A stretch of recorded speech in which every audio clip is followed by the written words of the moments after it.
Okay, hello everyone. This is Colin Cox, and this is the week 3 lecture for early American literature. In today's lecture, we will continue, or I want to continue, our survey of these first encounter narratives between European settlers and Native Americans. Specifically today, we will discuss John Heck-Welder, William Bradford, and Edward Winslow. And you may notice that I move quite quickly through these different texts because there is more to talk about this week than in previous weeks. So as a supplement, I think I'll just release my lecture notes to you so that you can perhaps see some of the other questions that I like to think about when I read and teach these texts. And they're the kinds of questions or the sorts of topics and ideas that I just won't have an opportunity to talk about in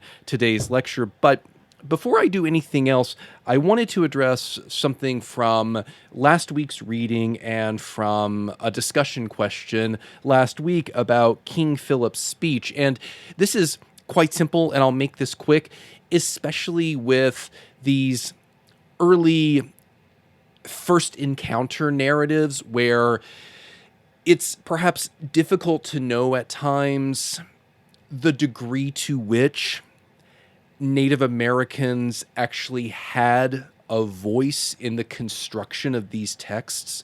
I would argue it's extremely important to read the biographical and the historical information. Just in some cases, it's 2 or 3 paragraphs that appears before each text. And the reason why that's important is because some of you, I think, misread King Philip as an English or a European king. And if you read that explanatory note before the speech itself, it's clear that that's not actually true. So I'm just reading directly from the book. This is on page 53.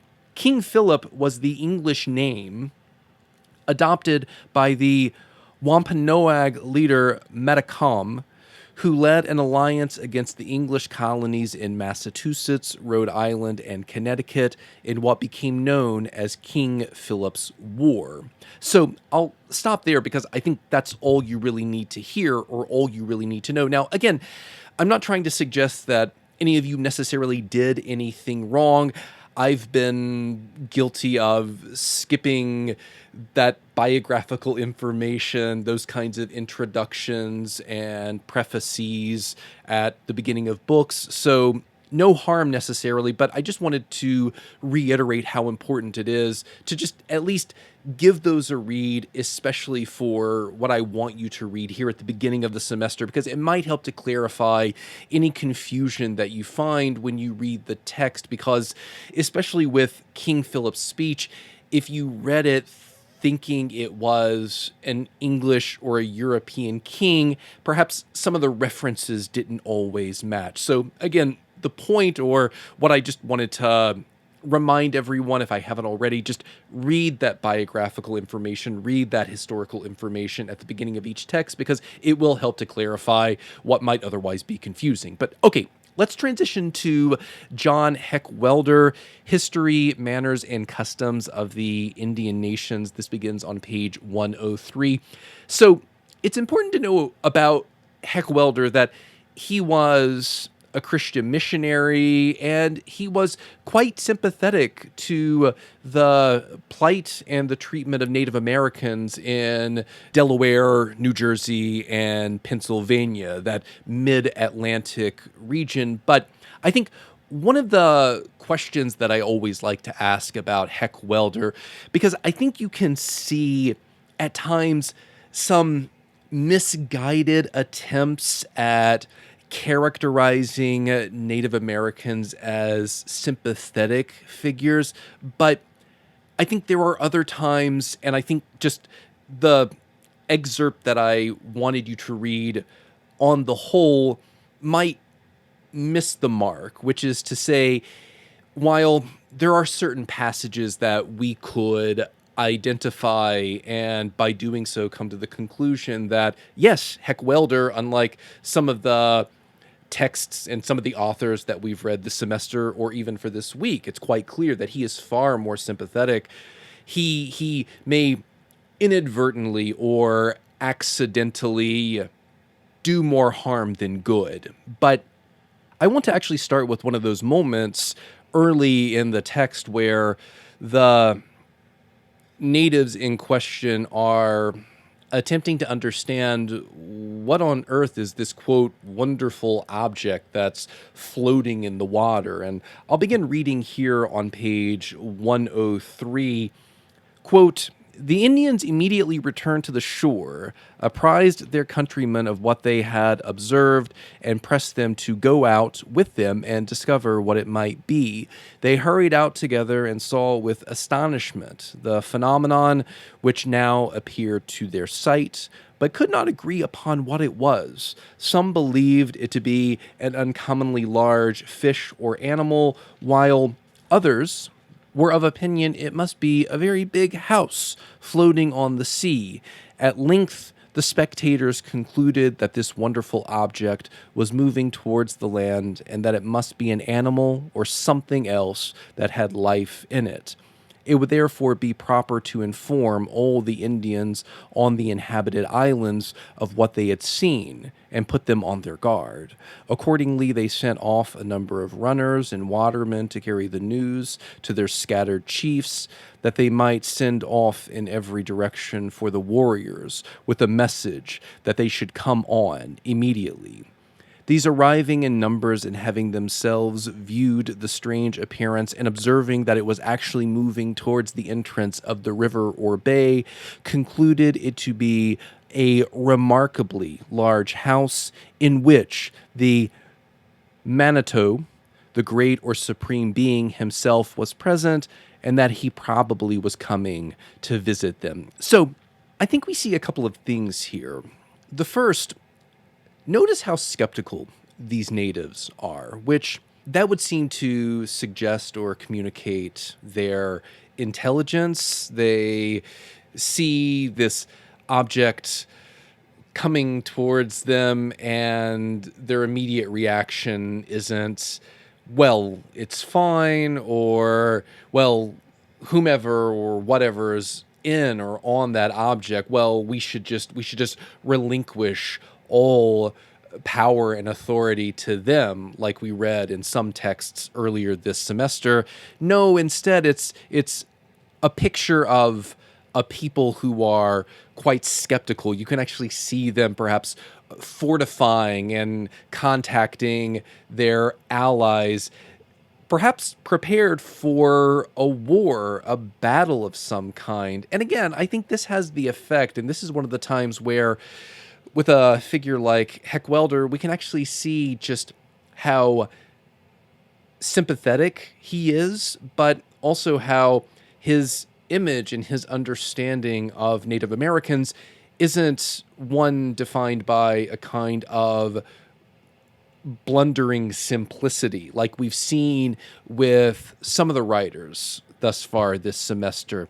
But later down the page on 104, we learn that the natives were quite enamored by this one individual in a red coat. Again, I'll read directly from the text. He salutes them with a friendly countenance, and they return the salute after their manner. They are lost in admiration. The dress, the manners, the whole appearance of the unknown strangers is to them a subject of wonder. But they are particularly struck with him who wore the red coat, all glittering with gold lace, which they could in no manner account for. He surely must be the great Manitou, but why should he have a white skin? So this description, this moment is perhaps a bit more complicated. So perhaps you could argue, well, just like any human being, they too are quite enamored by shiny objects, by something that appears quite grand and quite magisterial. But I think there's another way of reading it that might suggest there's something quite childish and naive about them. Look at how easily they are distracted by a red coat with, quote, gold lace. So again, Heckwelder, he's certainly more sympathetic than some of the writers we have read this semester, but especially from a contemporary vantage point, it's not all good, or it's not all positive. I think you might see at times, I don't know if I would argue a sort of prejudice worming its way in, but I think as readers today, we are left wondering, well, what are we to make of these sorts of moments where the natives these Europeans encounter are, again, enamored by a red coat with gold lace, and they cannot quite make sense of why this messianic figure has white skin. And yet this is another moment where a European settler is cast or characterized as a messianic savior figure. And then if you look on the next page, again, there's this additional moment where it feels as if, and again, I would just encourage you to think deeply about what Heckwelder wanted to accomplish. This is on page 105.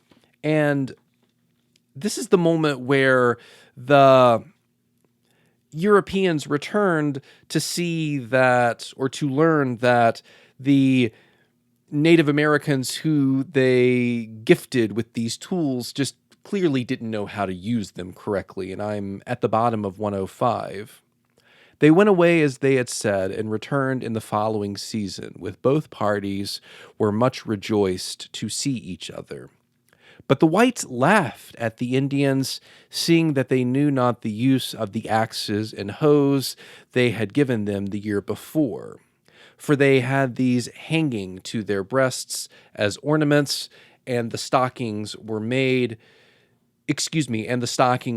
use of as tobacco pouches.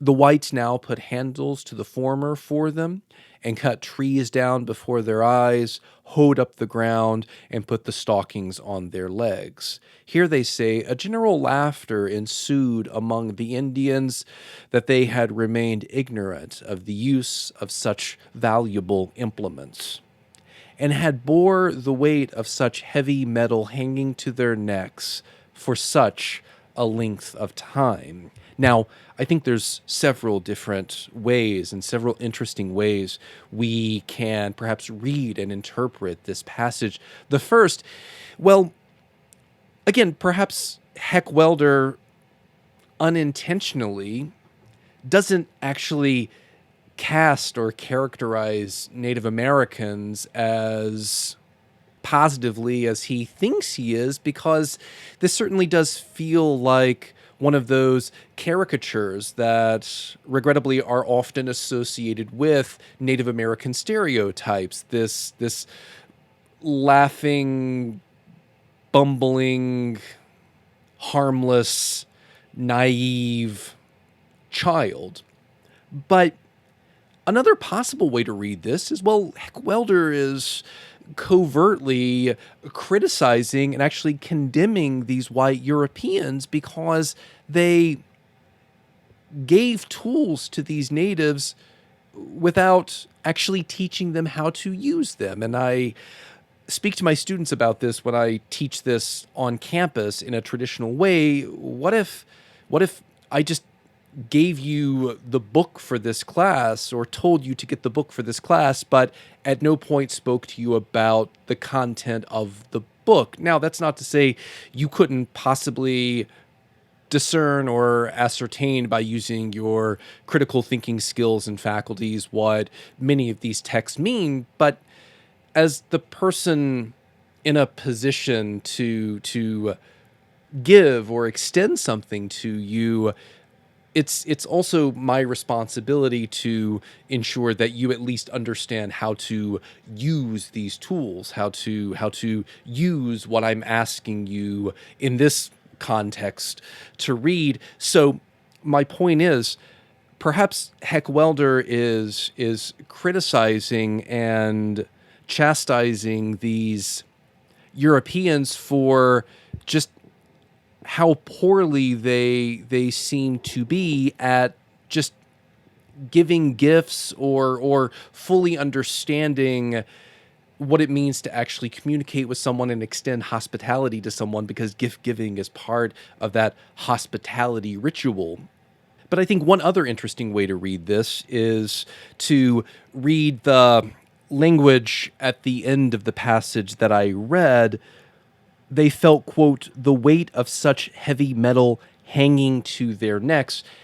So perhaps you could offer a kind of metaphoric reading of this moment in the text. The tools became nothing more than a burden, and perhaps that's an extended metaphor for how Native Americans felt after these encounters with these European settlers.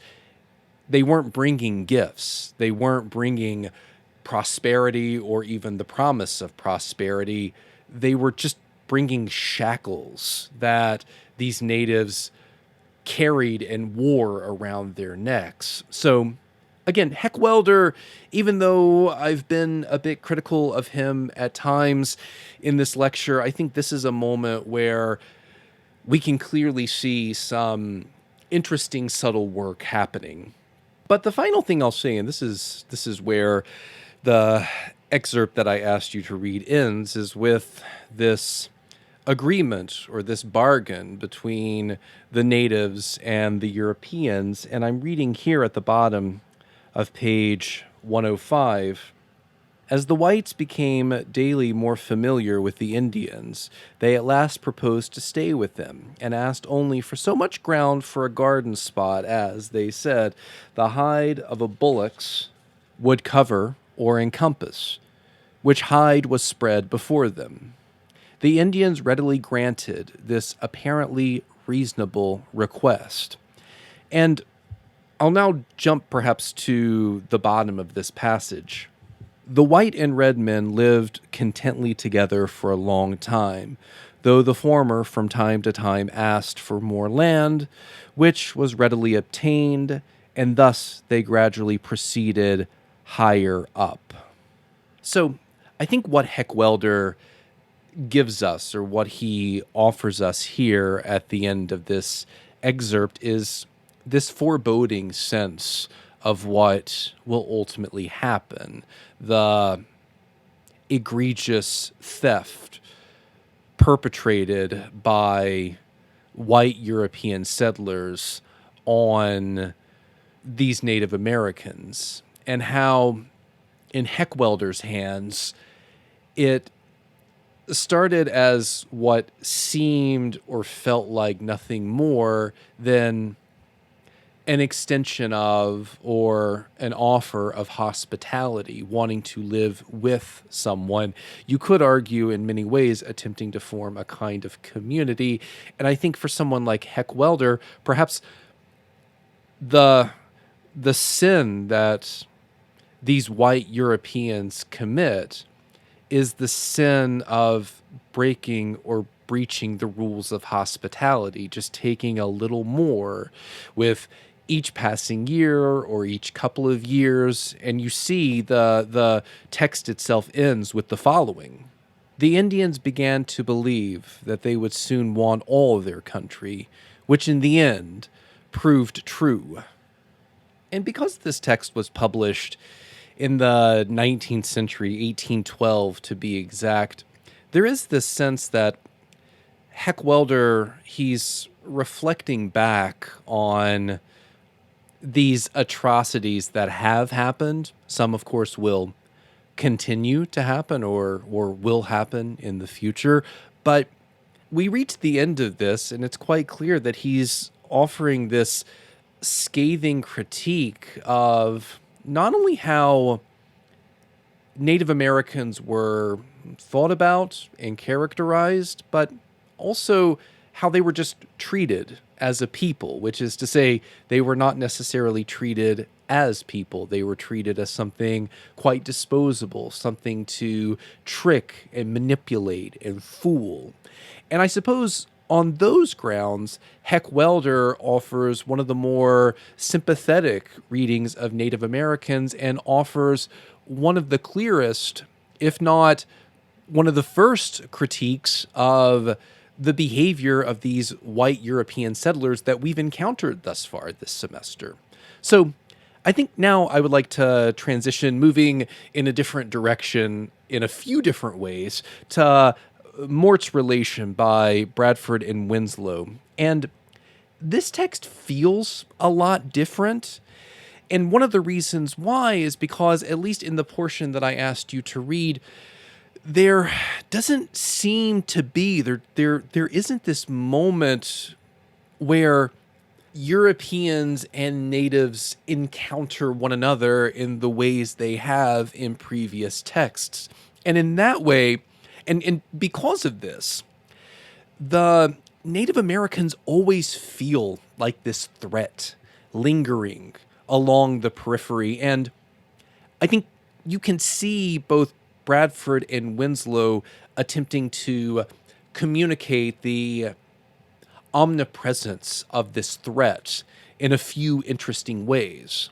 Notice, for example, on page 109, anon, all of a sudden, we heard a great and strange cry, which we knew to be the same voices, though they varied their notes. One of our company, being abroad, came running in and cried, "They are men, Indians, Indians," and with all their arrows came flying amongst us.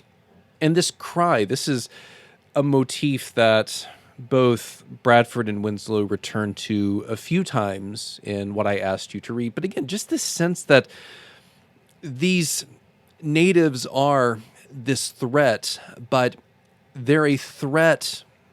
They feel like a threat in ways that are fundamentally different from anything we've read thus far this semester.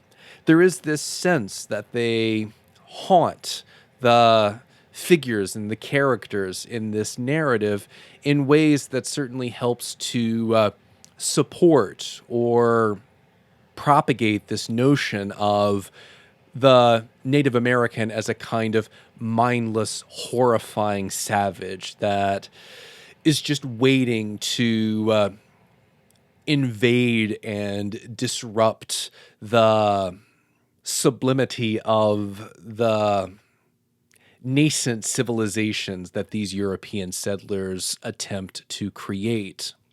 And I suppose one of the things that I would encourage you to do is just compare this first encounter with other first encounter narratives we have studied this semester. What are the similarities and differences? I've mentioned a couple of the differences already, but I think one similarity you might see, again, is this invocation of the Christian God.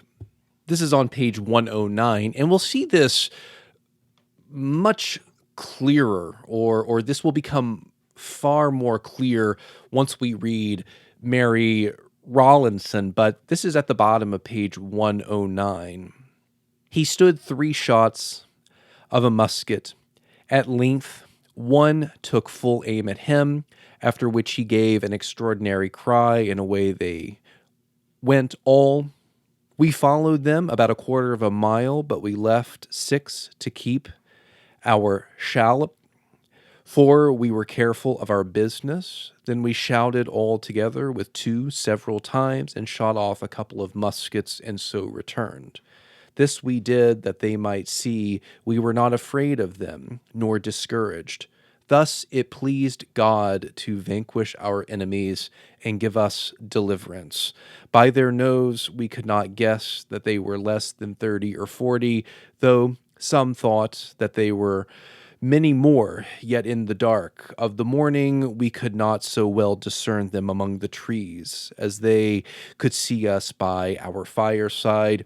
We took up 18 of their arrows, which we have sent to England by Master Jones, some whereof were headed with brass, others with hart's horn, and others with eagle's claws. Many more no doubt were shot, for these we found were almost covered with leaves. So a couple of things here first. Just again, pay attention to the details. This sense that this Native American threat is omnipresent. The arrows they find, some of them seem to have been in that area for some time. But again, just the omnipresence of these arrows, these weapons, but also this sense that there's this Panopticon happening, which is to say, there's this feeling that the natives are always watching. They are always present. Their eye. And when I made reference to a panopticon, just think about that feeling you have sometimes in stores where it feels like there's always maybe a camera somewhere. You're not sure. There's this sense that perhaps someone is surveilling you, or perhaps multiple people are surveilling you, just this sense that you exist in this surveillance state. That's definitely the feeling or the impression that Mort's relation wants to communicate. But this language, and I mentioned this invocation of the Christian God, this sense that the European settlers won because it was God's will. And this is something, and I've made brief references to it this semester, but this is something we'll see again with a figure like Mary Rawlinson, this sense that these European settlers, their behavior, and perhaps more importantly, their presence, all of it's ordained by God. All of it's sanctioned by God. It's this way of using not only the Christian Bible, but also Christianity as a religion, as perhaps today what we would describe as a kind of propagandistic tool. Because if you assume or argue that your behavior, whatever that behavior is sanctioned by God, well, not only does that have the effect of making you right, your behavior and your choices right, but it also has the effect of making whomever your enemies are, in fact, your enemies, making them wrong. So this is just one small moment where a reference to God or the invocation of the Christian God is used again in a potentially propagandistic way. So I would encourage you just pay attention to those moments. But once again, the final thing I'll say about Mort's relation, and I mentioned this just a moment ago, is take some time and do a bit of compare and contrast work, thinking about it in relation to some of the other first encounter narratives that we've read. So I want to close by saying a quick something about William Bradford's Of Plymouth Plantation. And I know this was a little more reading than I've asked you to do in the past, but I want to focus specifically on Bradford's characterization of prosperity as problematic. And this is on page 158. And it's worth saying that what Bradford gives us with Of Plymouth Plantation is this robust and detailed description of New England and the happenings in New England here in the early 17th century. And I'm reading here directly on 158, and I may just read this, even though it's a bit long, I may just read this whole section. It's actually from chapter 23, Prosperity Weakens Community. Also, the people of the plantation began to grow in their outward estates by reason of the flowing of many people into the country, especially into the Bay of the Massachusetts, by which means corn and cattle rose to a great price, by which many were much enriched, and commodities grew plentiful, and yet in other regards this benefit turned to their hurt, and this ascension of strength to their weakness. For now, as their stocks increased, and the increase vendible, There was no longer any holding them together, but now they must of necessity go to their great lots.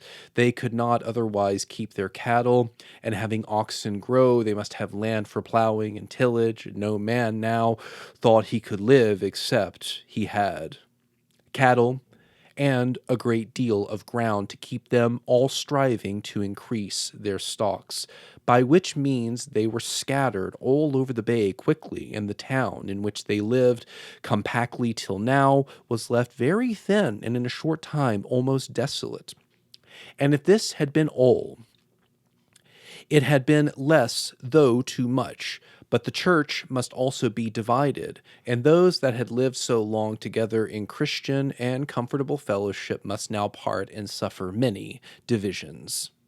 First, those that lived on their lots on the other side of the bay, called Duxbury, they could no longer bring their wives and children to the public worship and church meetings here, but with such burden and growing to some competent number, they sued to be dismissed and become a body of themselves, and so they were dismissed about this time, though very unwillingly. But to touch this sad matter and handle things together that fell out afterward, to prevent any further scattering from this place and weakening of the same, it was thought best to give out some good farms to special persons that would promise to live at Plymouth and likely to be helpful to the church or commonwealth, and so tie the lands to Plymouth as farms for the same.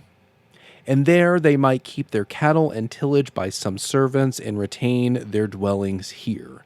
And so some special lands were granted at a place general called Green's Harbor, where no allotment had been in the former division, a place very well meadowed and fit to keep and rear cattle. Good store. But alas, this remedy proved worse than the disease, for within a few years those that had thus got footing there rent themselves away, partly by force and partly wearing the rest with importunity and pleas of necessity, so as they must either suffer them to go or live in continual opposition and contention.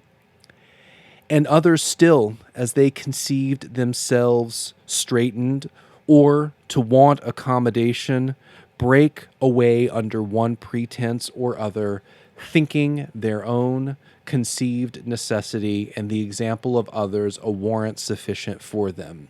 And this, I fear, will be the ruin of New England, at least of the churches of God there, and will provoke the Lord's displeasure against them. So I think what we see first with Bradford, again, this sense or this commitment that their occupation in North America was predominantly a religious one. We have, again, this clear encapsulation of what, for someone like Bradford, a Christian community should look like, what the composite parts of a Christian community must be. And it's interesting because it feels and it sounds like a set of ideals that are in complete contrast to many of the ideals and notions that we often think of when we think of America and the United States. Notice, for example, Bradford's criticism of commodification and materialism and this drive to accumulate. For someone like Bradford, this is not something that any one of us should attempt. This is actually something that we should reject because it has this effect of actually dividing communities. You'll also notice that for someone like Bradford, the goal is not to live in isolation with one's things or commodities, but it's to have fewer things and to live much closer. He almost, it seems as if he's arguing for something that today would feel more urban and less rural. But I think the most scathing critique and the most pointed critique he makes is how, and again, this is in the early 17th century. capitalism as we understand it today, capitalism, for example, as a figure like Karl Marx critiqued in the mid-19th century, was not the order of the day necessarily. However, it is fascinating that Bradford comes to the same sorts of conclusions, broadly speaking, that a figure like Karl Marx does, because he sees in the same way that Marx does that capitalism and this drive to accumulate capital and commodities is one that's zero sum. The only way for me to have is to take from others and to prevent others from having as well. So there's this there's this perpetual sense of competition and skepticism, potentially toward those around me, those in my community, those who I, according to Bradford, should not have those sorts of skeptical, conspiratorial feelings toward. Again, I'll read directly from the text. So as they must either suffer them to go or live in continual opposition and contention. So one of the reasons why I wanted to highlight this passage in particular is because, again, when we think about certain ideas, ideals, characteristics of America and the United States, and of course, this is before the American Revolutionary War, but part of why I want you to read this and part of why we're reading texts from this period is because we often think of these kinds of texts as perhaps creating or establishing foundations in some way for what came or what will come later. And for a figure like Bradford in the early to mid 17th century, the kinds of ideals that he wants to cultivate in this land on North America feel at times in complete contrast to the sorts of notions and ideals that we often associate with the United States. Again, he is not someone, it seems, who advocates for unfettered individualism. He almost seems to think that the only way one recognizes oneself as an individual is through this tight-knit community, the bonds that we form with those around us, the kinds of communes that we build predicated on or housed under the umbrella of particular shared ideas and ideals. And here, for someone like Bradford, they are unmistakably religious. So there's a lot more I could say about Bradford, but again, because of time constraints, I believe I will stop here. I believe I mentioned this earlier in the lecture, but if I didn't, I'll say it now. I will release my lecture notes later this week, so hopefully if you have additional questions, you can always contact me, but perhaps those lecture notes will address some of those questions. So for now, I think that is all. Again, my name is Colin Cox, and this is Early American Literature. I look forward to speaking to you next week, and until then, have a nice day.